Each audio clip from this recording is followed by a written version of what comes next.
Hello, good morning, good afternoon, whenever you're listening to this. Welcome to this moment in time.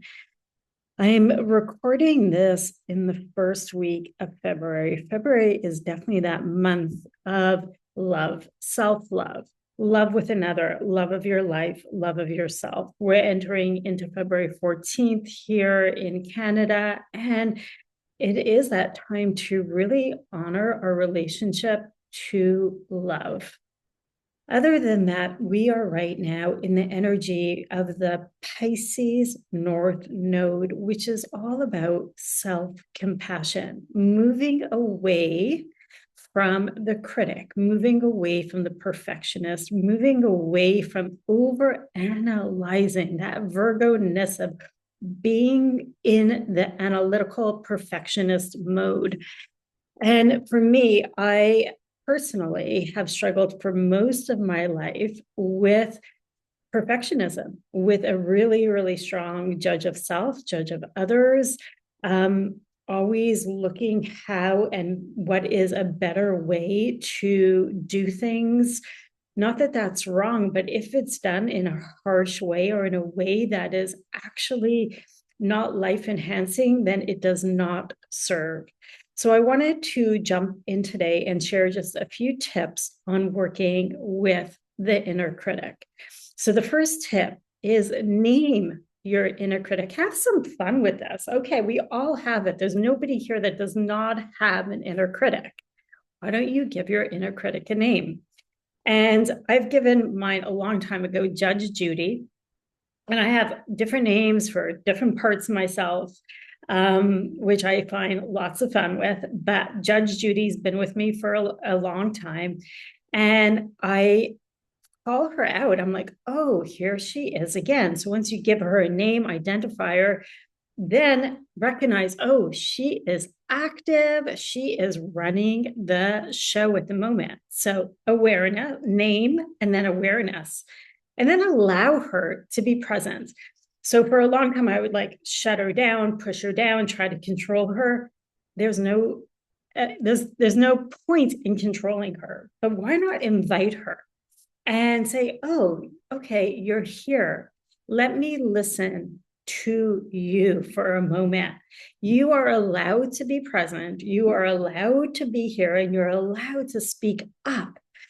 And what does she want to say? And so taking some time to just really be in curiosity with your own judge and ask, oh, it's okay that you're here.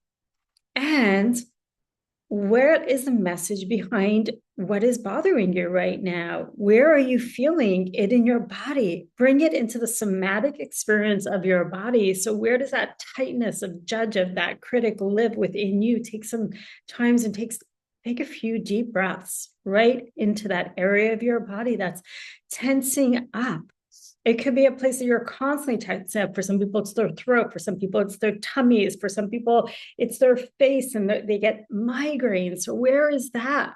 So knowing the name, knowing where it lives within your body, and giving it some space to just be there, just to be there, not making that part of yourself wrong.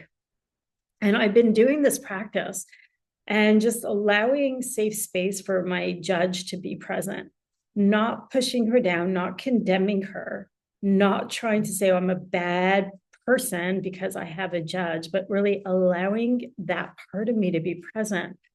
And then just the other day, I realized when I was like being soft and inviting to Judge Judy, I was like, wow, this is not my voice.